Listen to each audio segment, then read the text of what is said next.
Assalamualaikum warahmatullahi wabarakatuh.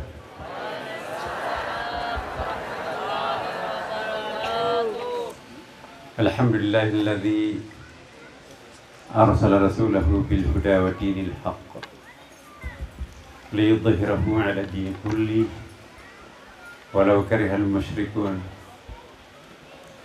Asyhadu an la ilaha illallah wa asyhadu anna Muhammadan 'abduhu wa rasuluh. Al-mab'utsu lin-nasi kaffatan basyiran wa nadhiran wa da'iyan ila Allah bi'idhnihi wa sirajan muniran. Allahumma salli wa sallim ala hadzal nabiyil karim wa ala alihi wa ashabihi wa man tabi'ahu ila yaumiddin, amma ba'd. Yang sama-sama kita hormati Wakil Bupati Bulukumba Bapak Haji Ediman, yang sama-sama kita muliakan orang tua kita, senior kita, Ketua Majelis Ulama Kabupaten Bulukumba, masih awet muda, Pak Ye, Masya Allah. Saya masih muda, sudah seperti itu, sekarang sudah merasa seperti ini, tua ya, masih muda seperti itu gitu. Saya salut ya. Yang saya hormati para anggota DPR, DPRD maupun DPR Provinsi Sulawesi Selatan. Yang saya hormati Ketua Umum Yayasan Pondok Pesantren As-Sadiyah, Bapak Haji Bunyamin. Yang saya hormati Wakil Ketua Umum Pimpinan Pusat Pondok Pesantren As-Sadiyah, hadir juga bersama kita di sini, Bapak Ibu sekalian, Bapak Dr. Haji Muhyiddin. Yang sama-sama kita hormati para pejabat Prokopimda Kabupaten Bulukumba. Di sini juga hadir sejumlah ulama kita dan tokoh masyarakat kita. Ada Pak Dr. Hamka Karim, mantan Direktur Wakaf dan juga mantan Direktur Zakat Kementerian Agama Republik Indonesia. Yang saya hormati Ketua IKAKAS dan juga Bapak Ibu sekalian, pengurus yayasan dan wabil khusus Adinda, kebanggaan kita, Ustadz Ahmayadi. Apa yang Anda lakukan benar-benar sangat membanggakan, bukan saja Bulukumba tapi juga adalah As-Sadiyah.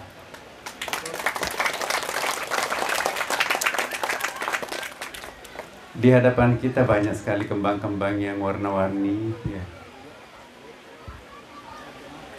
Sebagai wujud cinta kita kepada junjungan kita Nabi Muhammad SAW. Biasanya kalau kita mencintai seseorang, say with flower, katakanlah dengan bunga. Bunga-bunga ini adalah mencontoh apa yang dilakukan Allah terhadap kekasih. Dalam riwayat hadis Isra Mi'raj, ketika Rasulullah SAW Mi'raj, satu waktu, satu hari dalam perjalanan singkat beliau, Nabi kaget. Ada apa ini? Malaikat heboh. Dia menyaksikan malaikat di langit pertama, 2, 3, 4, 5, 6 sampai langit ke-7, sampai Sidratil Muntaha. Para malaikat di sana itu sibuk sekali memasang karpet merah, pasang umbul-umbul, kembang-kembang warna-warni. Ya, mengingatkan kita apa yang terjadi pada sekarang ini. Ada lampu berwarna-warni, ada menyemprotkan parfum yang sangat harum. Para malaikat pun juga berpakaian indah-indah pada waktu itu. Semua langit pertama, 2 sampai terakhir puncak itu. Nabi bertanya kepada Jibril, "Wahai Jibril, ada apa ini? Kenapa heboh seperti ini?" Jadi mengingatkan kita kalau 17 Agustus di Indonesia kan Bapak. Ada apa kok, kenapa tumpah ruah dan semua dipercantik, penuh dengan kembang-kembang? Oh iya, besok ada kekasihnya Allah yang akan lewat di tempat ini. Jadi Bapak Ibu sekalian, seorang yang saleh atau salehah, satu hari sebelum dijemput oleh malaikat maut, didandani lorong-lorong perjalanan sucinya menuju Tuhan dengan penuh kembang-kembang. Jadi Allah pun mencintai kembang, Allah pun mencintai keindahan. Innallaha yuhibbul jamil. Jadi apa yang kita lakukan pada hari ini, insya Allah bukan bid'ah, tapi mencontoh apa yang dilakukan Allah terhadap kekasihnya. Nah, kita melakukan ini semuanya sebagai wujud cinta kita kepada orang yang kita paling cintai, yang tadi sampai mahalul qiyam kita menyambut dan sekaligus mendoa. Sepertinya Rasulullah rohnya hadir di tengah-tengah kita di sini Bapak Ibu sekalian. Dan memang kalau kita percaya hadis riwayat Muslim dan juga dari riwayat Bukhari Muslim, bagi Ahlus Sunnah wal Jamaah, As'adiyah itu alirannya Ahlus Sunnah wal Jamaah. Bagi kita mayoritas Indonesia ini ada Ahlus Sunnah wal Jamaah. Hadis yang paling sahih itu adalah riwayat Bukhari Muslim. Ya.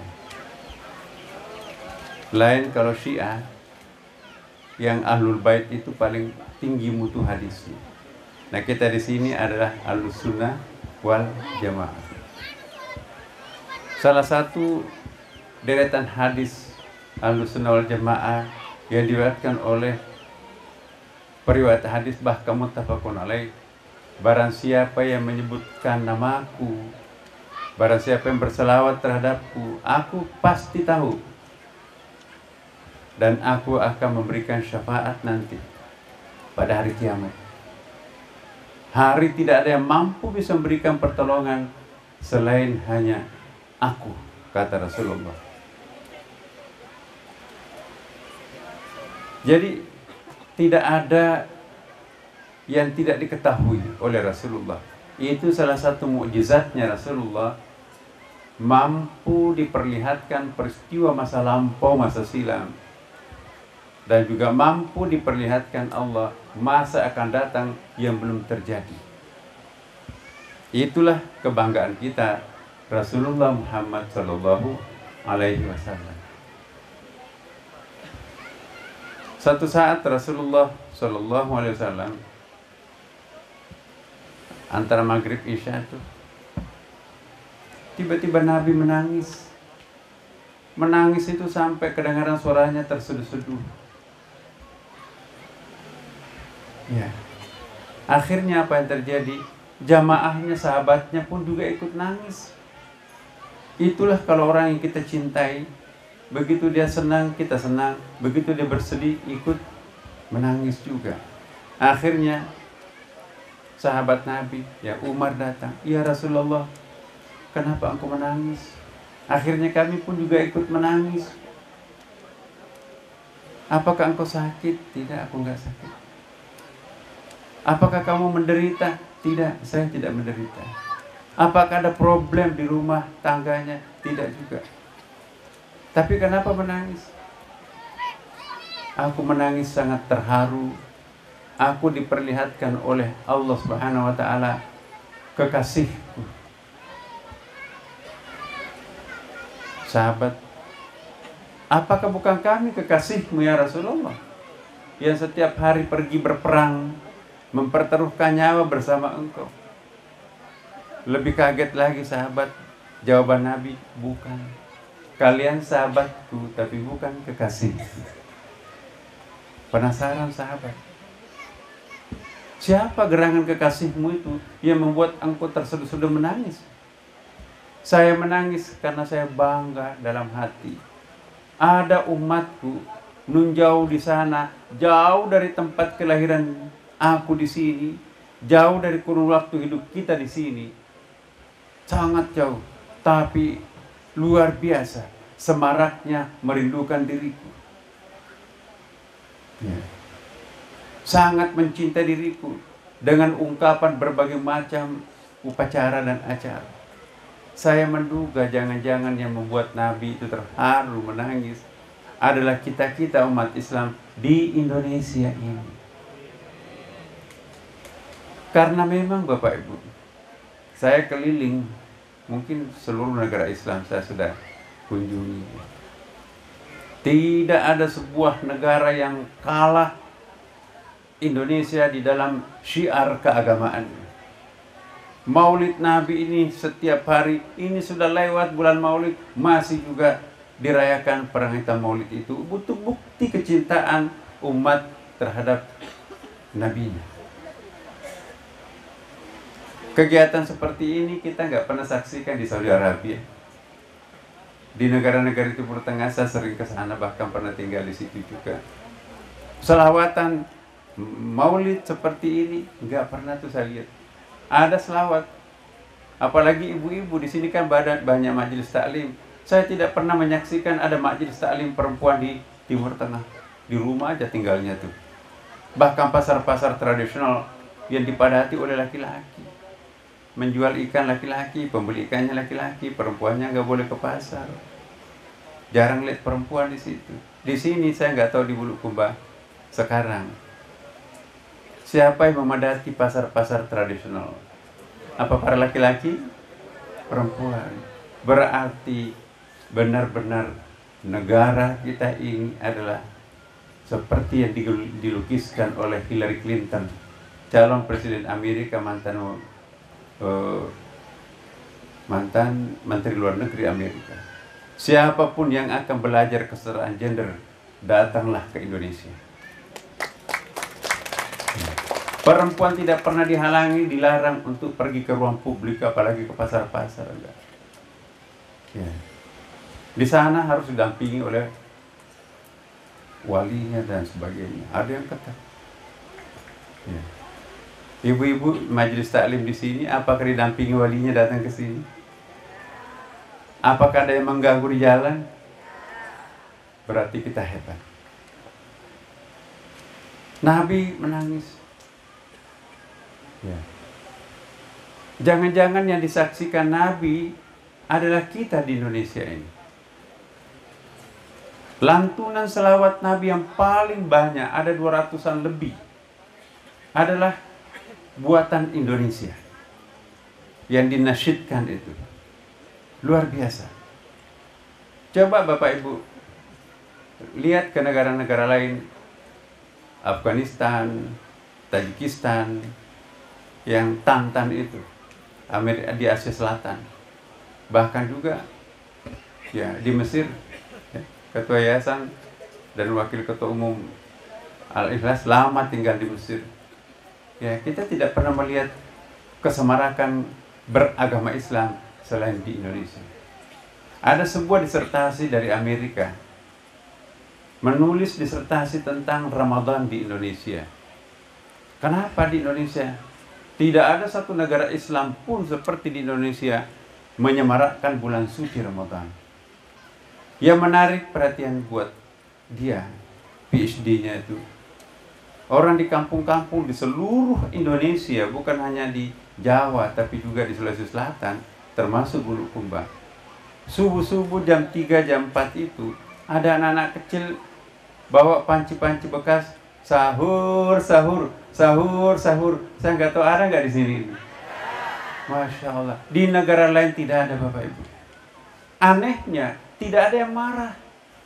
Kalau negara lain itu dilempari, lapor ke polisi. Ya, itu mengganggu. Ada lucu ceritanya Bapak Ibu. Saya dulu kuliahnya di Montreal, Kanada. Kita jam 4 di apartemen itu kita kan makan sahur ya. Ramit saya, teman kamar saya itu orang Padang. Nggak sah makan tanpa cobek-cobeknya juga.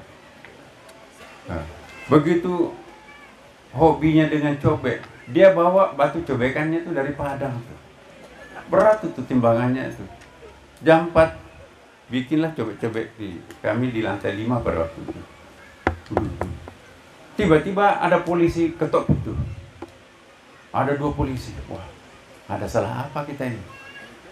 Ya.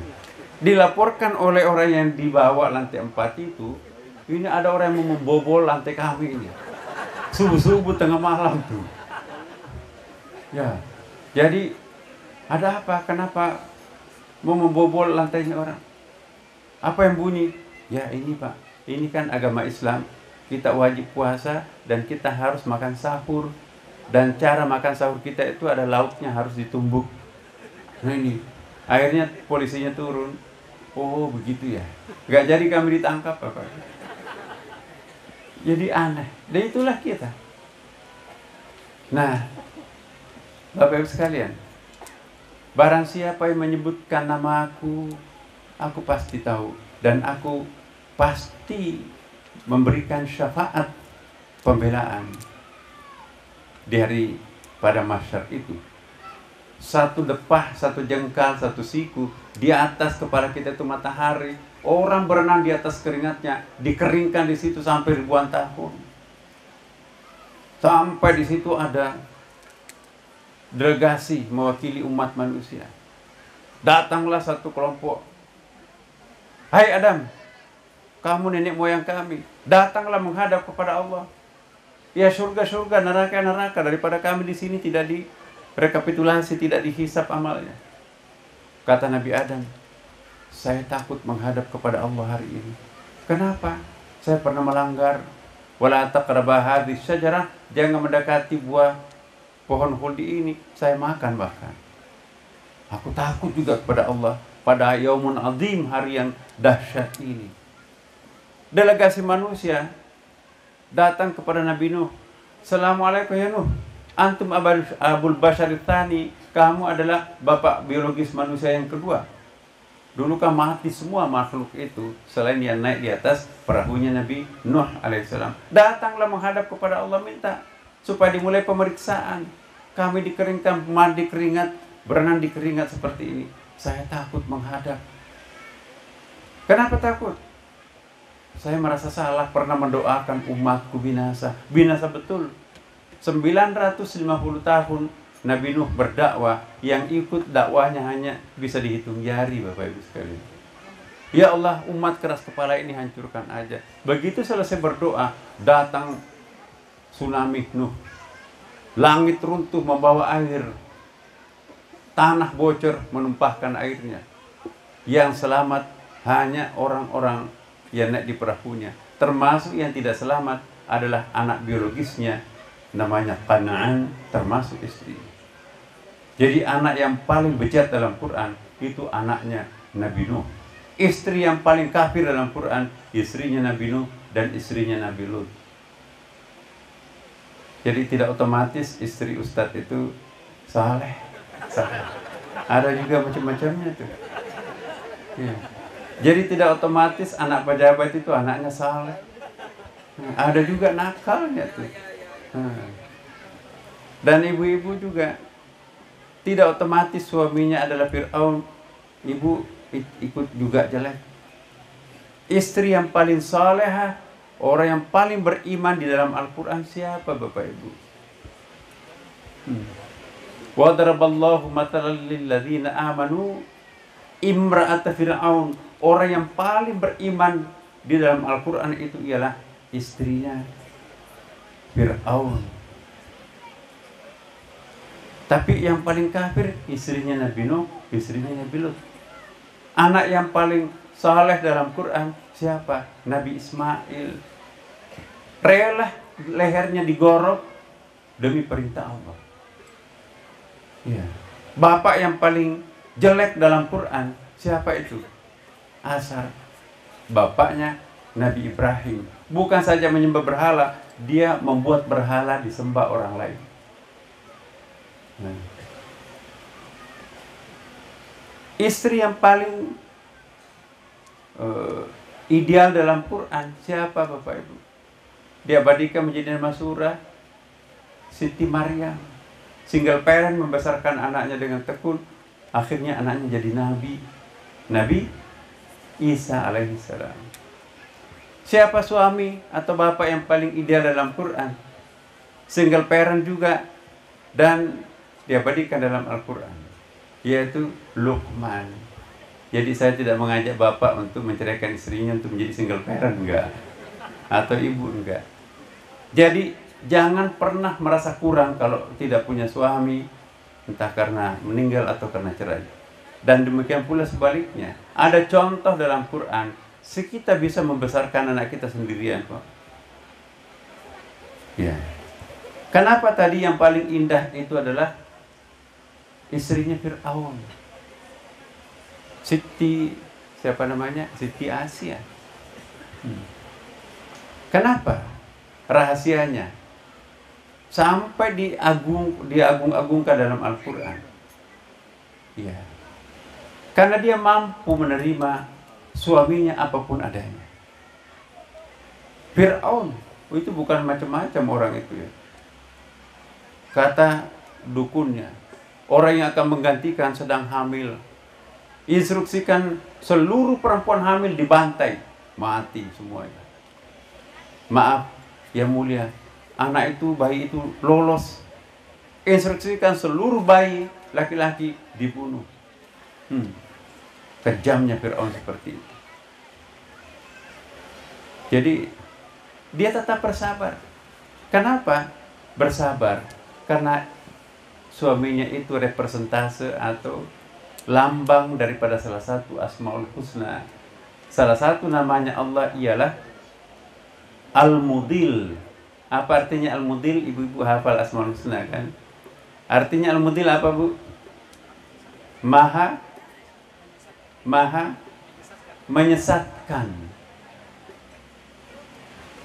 Kalau tidak ada orang tersesat, apakah sempurna nama Allah Maha menyesatkan? Seorang tukang tapi tidak ada produksinya, apakah tukang? Nggak bisa kan? Jadi tidak sempurna Allah memperkenalkan dirinya, aku adalah Maha menyesatkan, tapi tidak ada buktinya ya ada orang yang tersesat. Maka itu ada iblis, ada Fir'aun, ada preman. Itu tidak akan pernah habis Bapak Ibu sampai seumur hidup. Kenapa? Tidak sempurna Allah sebagai Al-Mudil. Kalau nggak ada buktinya, dia menyesatkan. Kata Rasulullah, seandainya semua manusia itu menjelma menjadi malaikat, tidak ada yang berdosa sedikit pun, pasti Allah akan menciptakan makhluk pendosa. Karena namanya adalah Al-Mudil. Dan kenapa? Dia juga menerima Nabi Musa, membesarkan mulai dari bayi sampai dewasa. Kenapa dia pelihara? Karena dia melihat wajah Nabi Musa, lambang daripada Asmaul Husna, Al-Hadi. Adakah nama Allah Al-Hadi, Bu? Artinya apa? Maha pemberi petunjuk. Bisa nggak disebut Allah Maha pemberi petunjuk kalau tidak ada buktinya ada orang yang diberi petunjuk? Siapa yang diberi petunjuk itu? Antara lain Nabi Musa. Jadi Nabi Musa itu simbol kebaikan, ya, simbol kebahagiaan, simbol kesenangan. Fir'aun itu adalah simbol kesedihan, simbol penderitaan, ya, simbol kesedihan.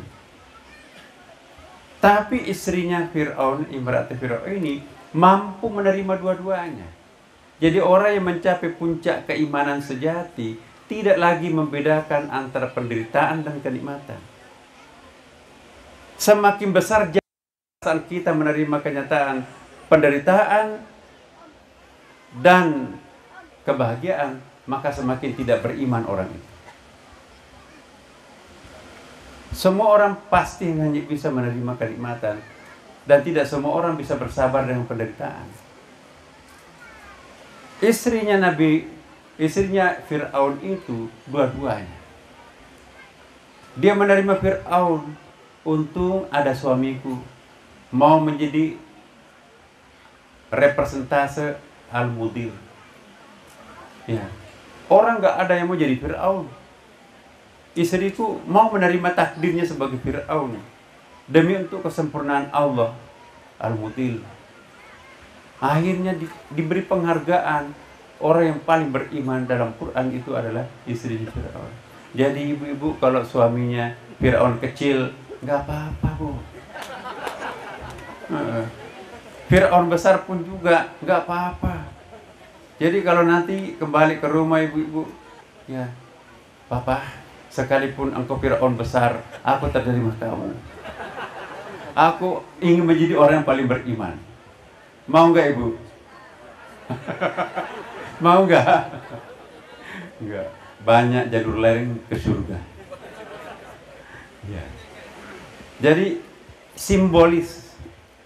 Kalau orang terlalu ekstrim membedakan antara penderitaan dan kenikmatan, orang itu imannya kurang.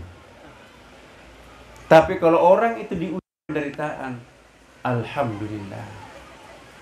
Aku difitnah orang. Mampu nggak ibu? Alhamdulillah kalau difitnah. Seluruh pahalanya orang yang memfitnah mengalir nanti kepada diri kita di hari kiamat. Alhamdulillah. Kita nggak pernah nyumbang 1 miliar, tapi pahalanya 1 miliar itu lari ke kita karena dia pernah memfitnah kita kan. Ya Allah, tambahkanlah orang yang memfitnah aku, biar kaya di akhirat. Mau nggak doanya seperti itu?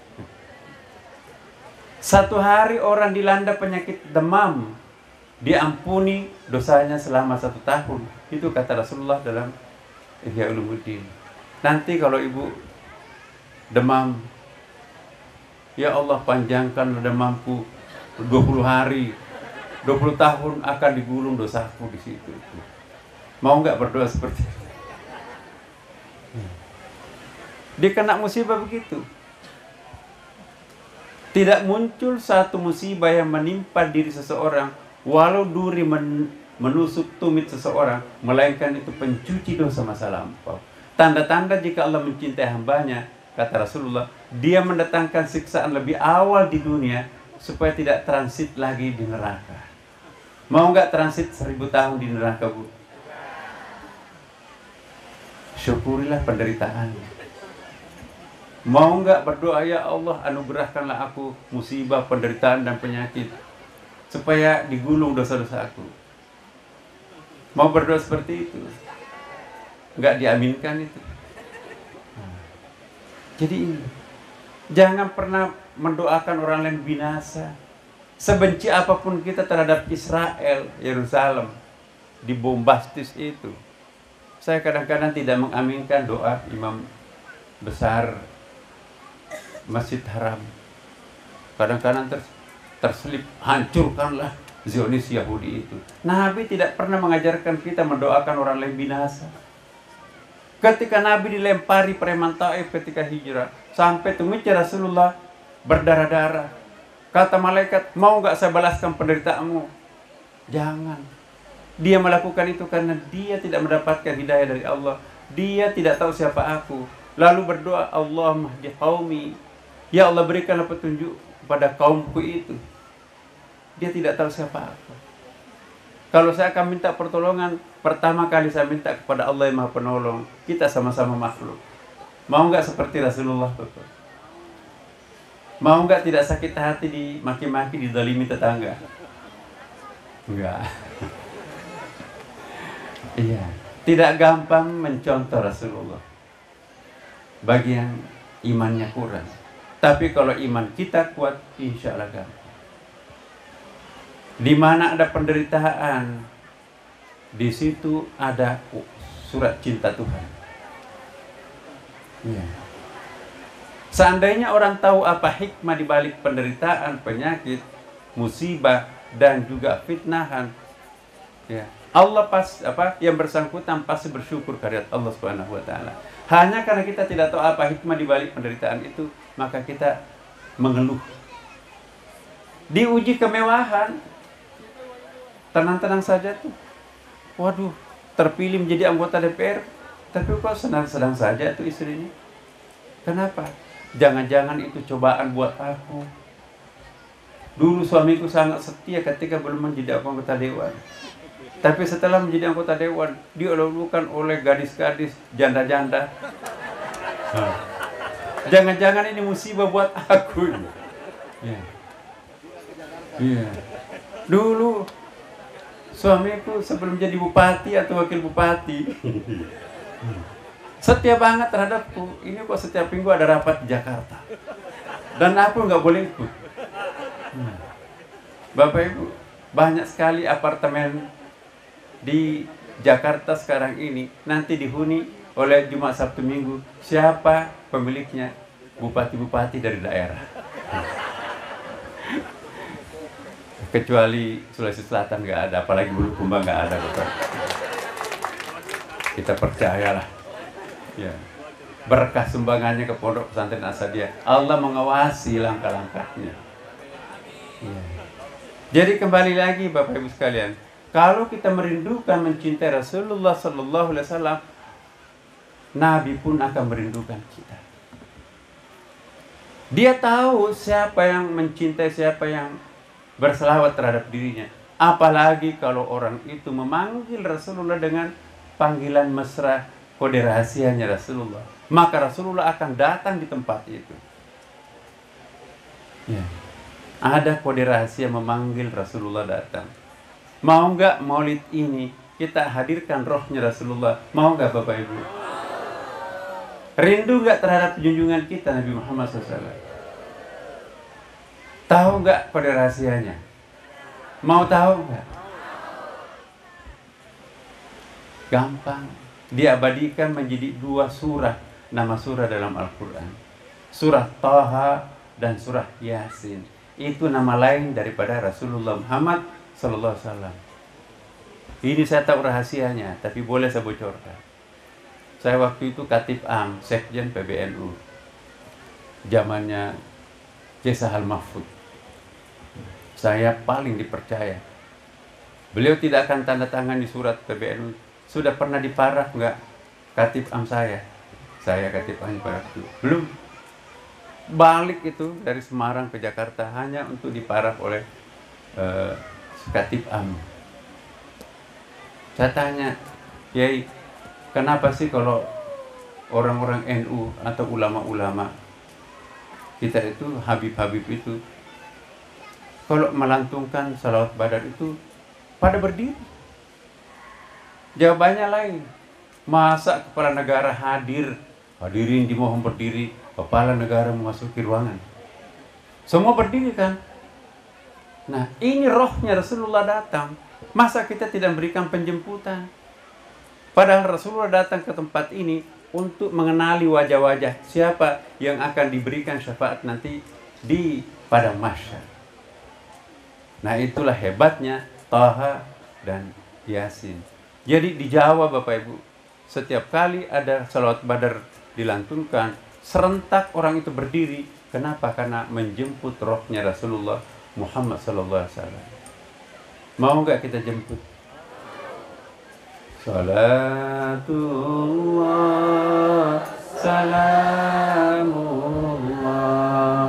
ala Taha Rasulillah. Salatullah, salamullah, ala Yasin Habibillah. Salatullah, salamullah, ala Taha Rasulillah. Salatullah, salamullah,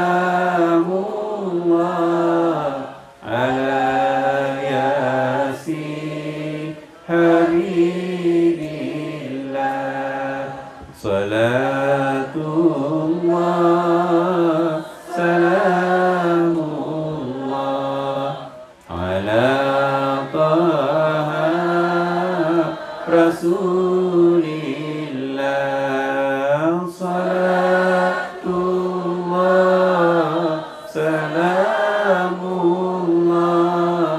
ala yasin habibillah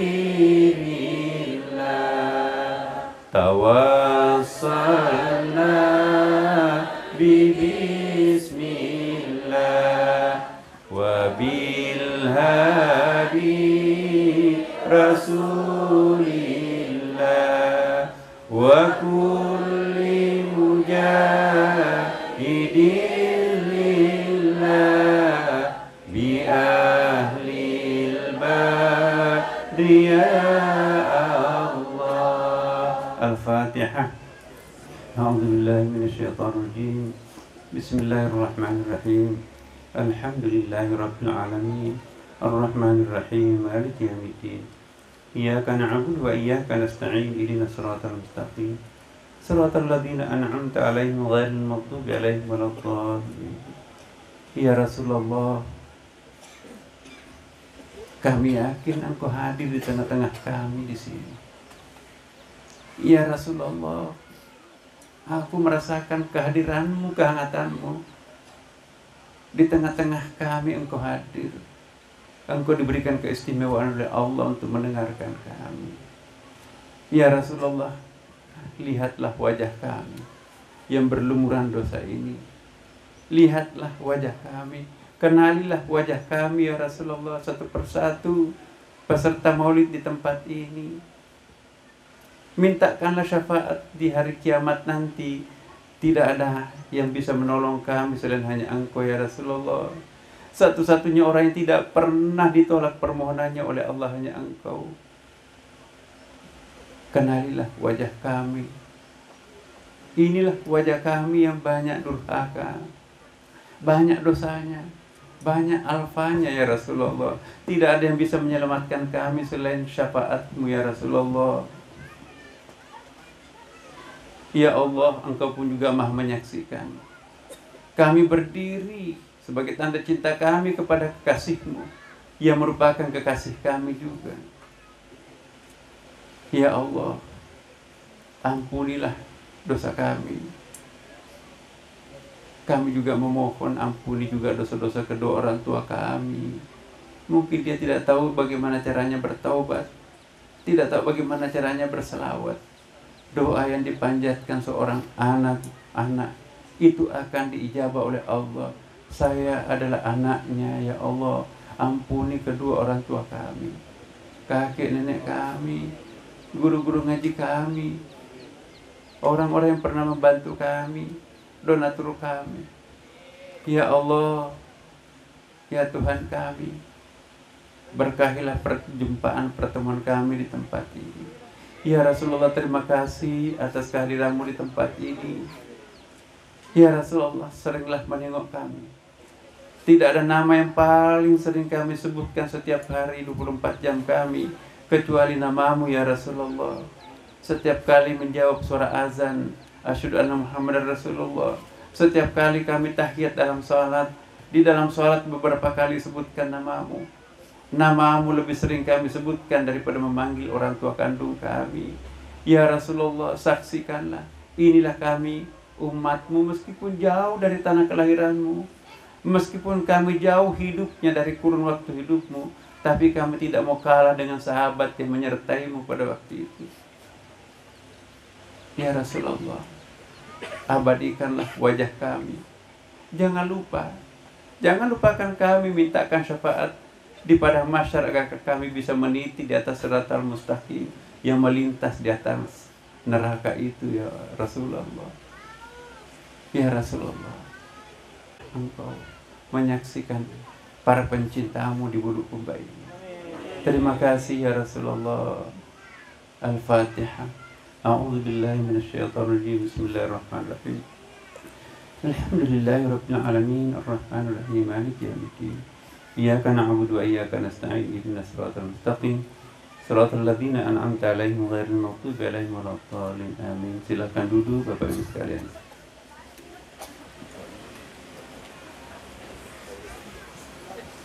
Bapak Ibu,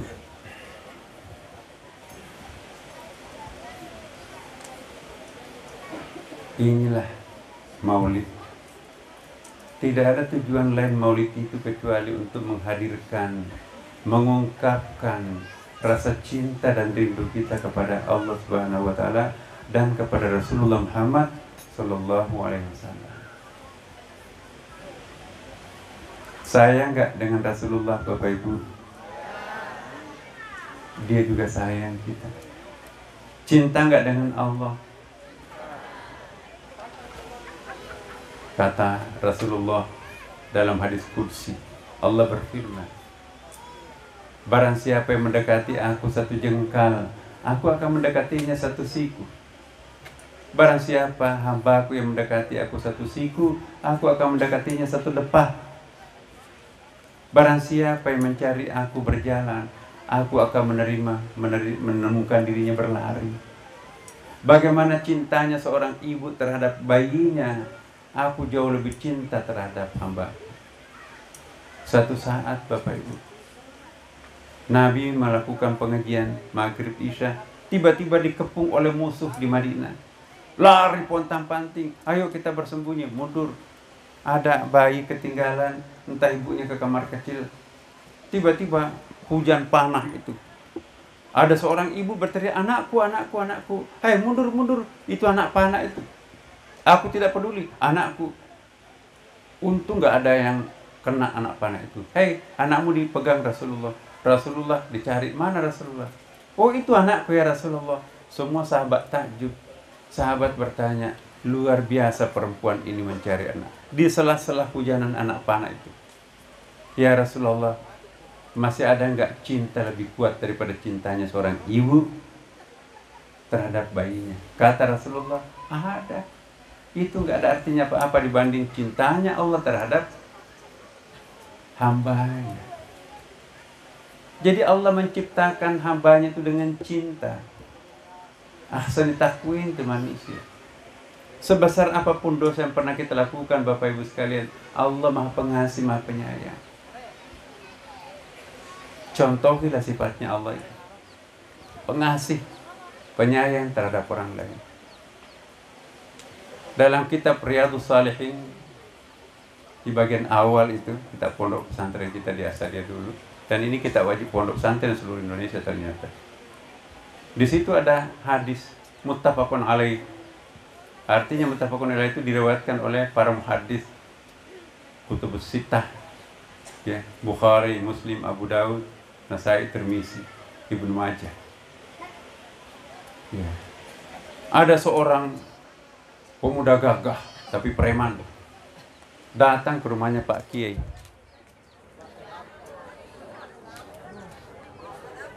Iya. Iya, baik. Bapak Ibu sekalian, mudah-mudahan Allah memperdengarkan suara saya. Nabi juga dulu tidak pakai sound system.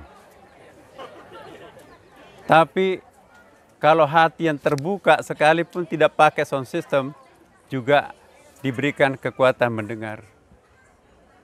Iya. Assalamualaikum, kata preman. Pak Kiai, masih bisakah Tuhan memaafkan dosaku? Kata Pak Kiai, oh bisa. Sebesar apapun dosanya, kalau kamu datang bertobat, Allah Maha Penerima taubat. Memang dosanya apa kamu? Kamu pernah melakukan dosa apa? Aduh, jangan tanya. Ya, semua dosa-dosa besar itu langganan saya. Masya Allah.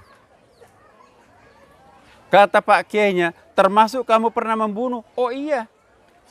Berapa orang yang kamu bunuh? 99. Masya Allah.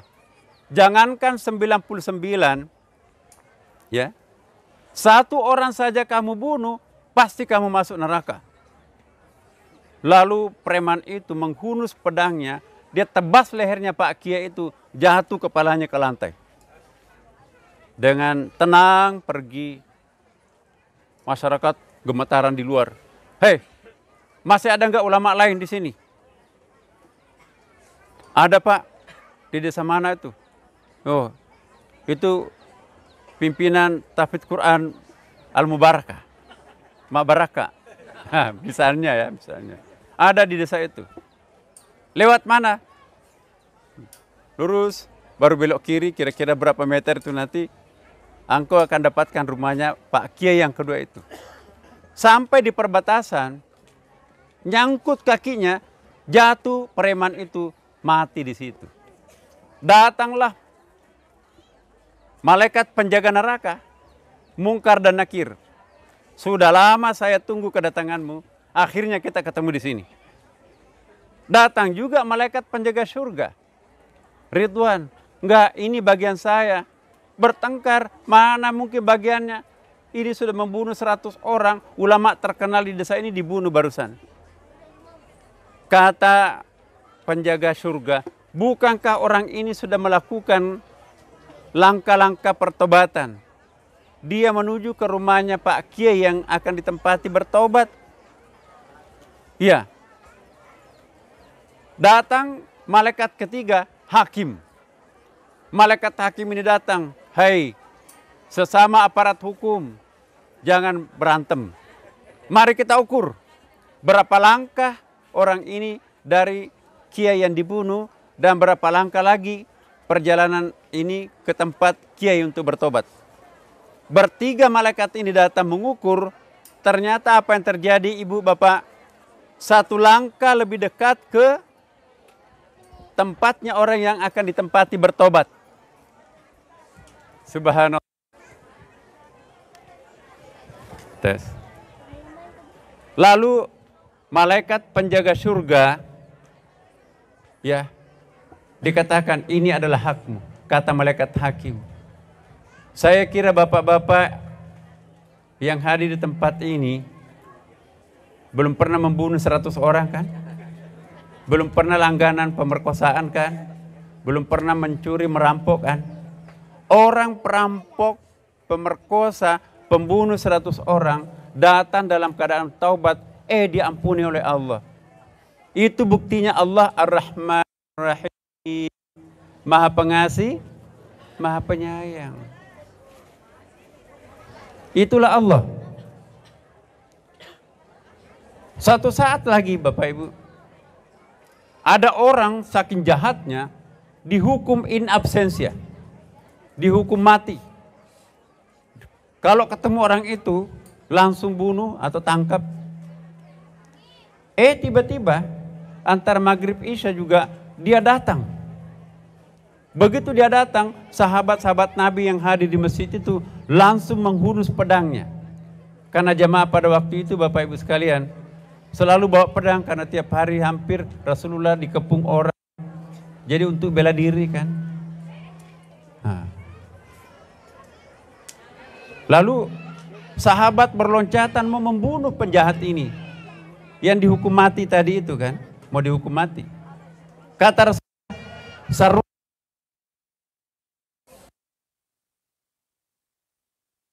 "Hei, kamu mau datang ke sini? Bukankah kamu kita selama ini kita cari?" "Iya, saya tahu. Aku diancam hukuman mati ya Rasulullah. Saya datang ke sini hanya untuk menghibahkan melakukan kebajikan. Tunjuklah, percuma nempel kebaikan itu di dalam saya, nanti aku akan abadi dalam neraka." Semua Nabi pun bingung, diapakan orang ini? Dikira seperti uang. Saya pernah melakukan kebaikan, tunjuk si saya berikan kok. Percuma kebaikan di badan saya yang akan abadi di neraka. Turun lihat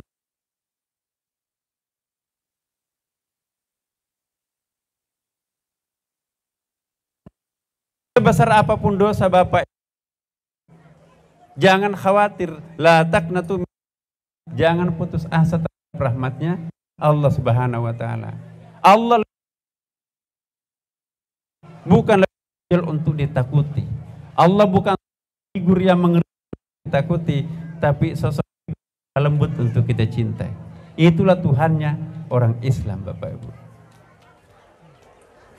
Datang lagi, ya, orang teriak-teriak dari luar masjid situ, meraung meratap,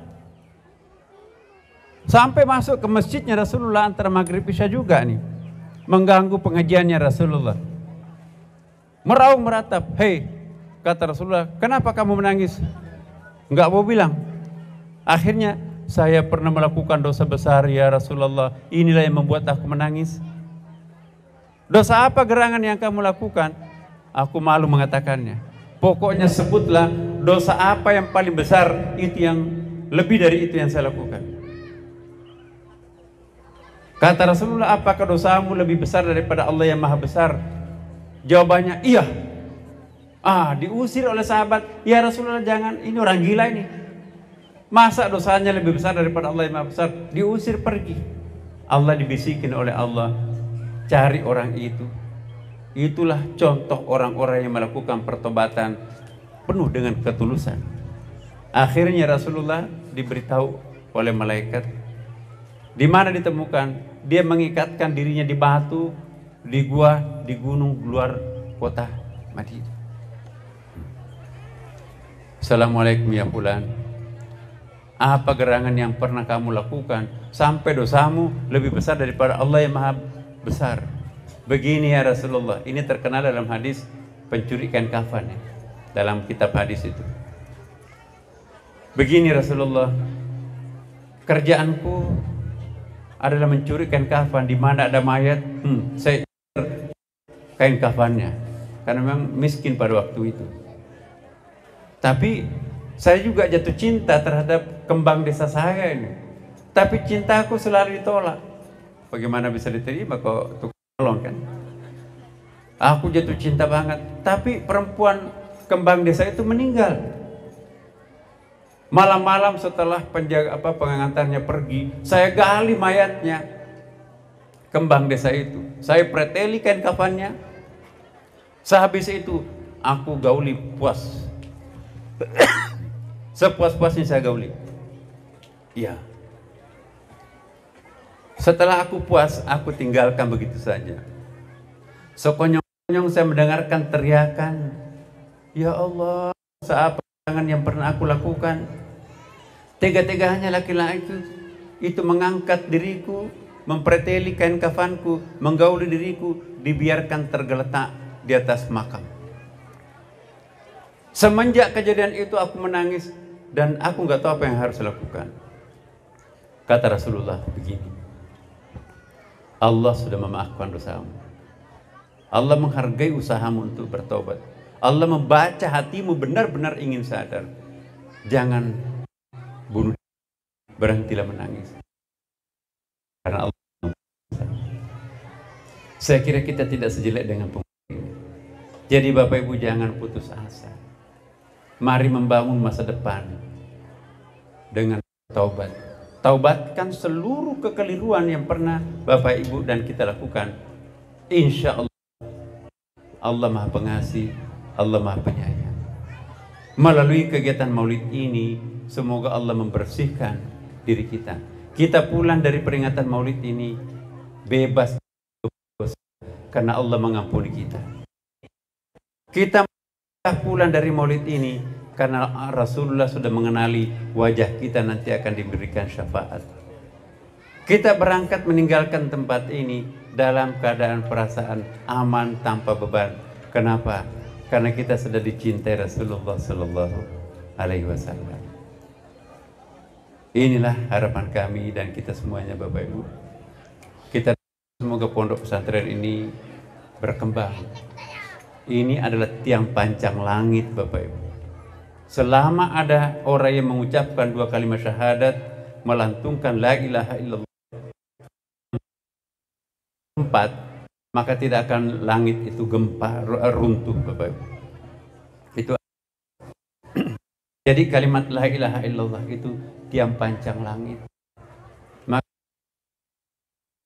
Qadiriyah Naqsyabandiyah dan tarekat lain wiridnya itu la ilaha illallah, la ilaha illallah. Di pagi hari sudah salat subuh dan di sore hari sesudah salat maghrib, untuk menancapkan kokohnya tiang-tiang langit agar Dajjal tidak muncul, langit tidak jatuh, dan bumi tidak gempa. Tolak bala adalah ucapkan la ilaha illallah, la ilaha illallah, la ilaha illallah. Ini kalimat sakral. Inilah yang akan memutihkan seluruh dosa-dosa kita. Kurang apa jahatnya Umar bin Khattab sebelum masuk Islam. Begitu dia mengucapkan la ilaha illallah Muhammad Rasulullah, dijamin masuk surga tanpa melalui pemeriksaan, Bapak Ibu. Inilah angkernya, sakralnya la ilaha illallah. Jangan merasa rugi untuk selalu mengucapkan la ilaha illallah Muhammad Rasulullah. Mari kita berdoa, Bapak Ibu sekalian. Bismillahirrahmanirrahim. Bismillahirrahmanirrahim. Allah. Bismillahirrahmanirrahim. Bismillahirrahmanirrahim. Bismillah masyaallah. La yasrifu su'al Allah. Bismillah masyaallah. La ya'ti bil khair Allah. Bismillah masyaallah. Ma kana min ni'matin fa min Allah. Bismillah masyaallah. Wa la hawla wa la quwwata illa billah. Bismillah dhahara sirrullah. Bismillah jaa nasrullah. Bismillah ata amrullah. Bismillah barazat gharatullah. Bismillah tammat kalimatullah.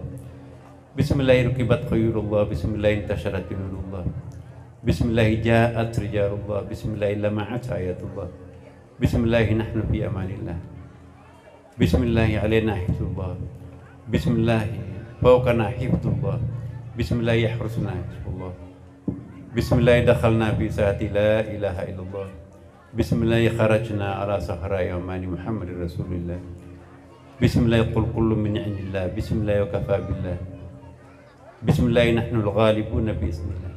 Bismillah walhamdulillah wa la ilaha illallah. Allahu akbar. Allahumma la tad'a lana fi maqamina hadha dhanban illa ghafarta wa la hamman illa farajta wa la maridan illa shafaita wa la mayyitan illa rahimta wa la mubtala illa afaita wa la daynan illa qadaita wa la dhalan illa hadaita wa la jahilan illa 'allamta wa la mujahidan fi sabilika illa nasarta wa la waladan illa aslahta wa la 'aiban illa satarta wa la hajatan min hawaiji dunya wal akhirati illa qadayta wa lana fiha salahun illa a'antana 'ala qada'iha wa sirta bi rahmatika ya arhamar rahimin. Allahumma ati anfusana taqwaha wa zakkiha anta khair man zakkaha. Allahumma ya muqallibal qulub thabbit qulubana ala dinika wa la ta'at. Rabbana ighfir lana dhunubana wa israfana fi amrina wa thabbit aqdamana wa sunna al qawmil kafirin. Allahumma rabbirhamhuma kama rabbana shighara. Rabbana atina fid dunya hasanah wa fil akhirati hasanah wa qina adzabannar. Wa adkhilna jannata ma'al abrar ya aziz ya ghafar ya rabbal alamin. Wa sallallahu ala sayyidina Muhammadin sallallahu alaihi wasallam. Subhana rabbika rabbil izzati amma yasifun. Salamun alal mursalin. Walhamdulillahi rabbil alamin. Al-Fatiha. A'udzu billahi minasyaitonir rajim. Bismillahirrahmanirrahim. Alhamdulillahi rabbil alamin. Iyyaka na'budu wa iyyaka nasta'in. Ihdinas siratal mustaqim. Siratal ladzina Bapak Ibu sekalian, Allahumma biqla qawmi tariq. Wabillahi taufiq wa sa'adah. Wassalamualaikum warahmatullahi wabarakatuh.